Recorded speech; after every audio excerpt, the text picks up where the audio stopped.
चलिए दोस्तों बात करते हैं एक और नई क्वेश्चन के बारे में। इस क्वेश्चन में एग्जामिनर ने कहा दो वस्तुएं 9,720 रुपए में एक की दर से बेची गई, यानी कि दो वस्तुओं को, यानी कि दोनों का विक्रय मूल्य दे रखा है वो 9,220 रुपए दे रखा है, बेची जाती। तो पहली वस्तु पर विक्रेता को 8% का लाभ होता है, दूसरी पर 10% की हानि होती।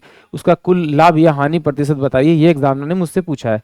तो देखिए मुझे पता है कि प्रत्येक वस्तु का जो विक्रय मूल्य है वो कितना है 9,720। तो अगर इसे 2 से मल्टीप्लाई करूँ तो मेरे पास में इन दोनों का टोटल सेलिंग प्राइस आएगा, यानी कि 0 तो 2 दूनी 4, 7 दूनी 14, 9 दूनी 18, 19, यानी कि टोटल दोनों का जो विक्रय मूल्य है वो मेरे पास में ये आएगा।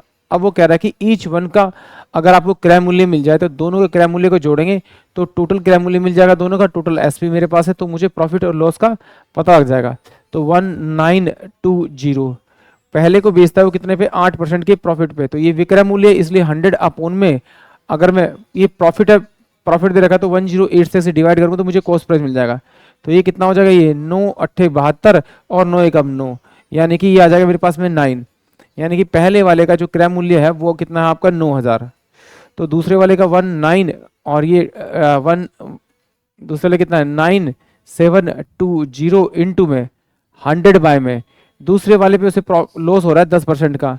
तो जो प्रॉफिट था मैंने ऐड किया था, अब लॉस है तो मैं माइनस करूंगा तो ये कितना आ जाएगा 90। इससे मेरा ये क्या 9 1 9 0 9 8 72, यानी कि कितना आएगा 108 और 00 इसकी वैल्यू हो जाएगी, यानी कि 0 0 8 9 और 1, यानी कि टोटल जो उसका कॉस्ट प्राइस होगा 19800 हो जाएगा, यानी कि 19800 ये उसका सीपी हो गया और ये उसका एसपी हो गया।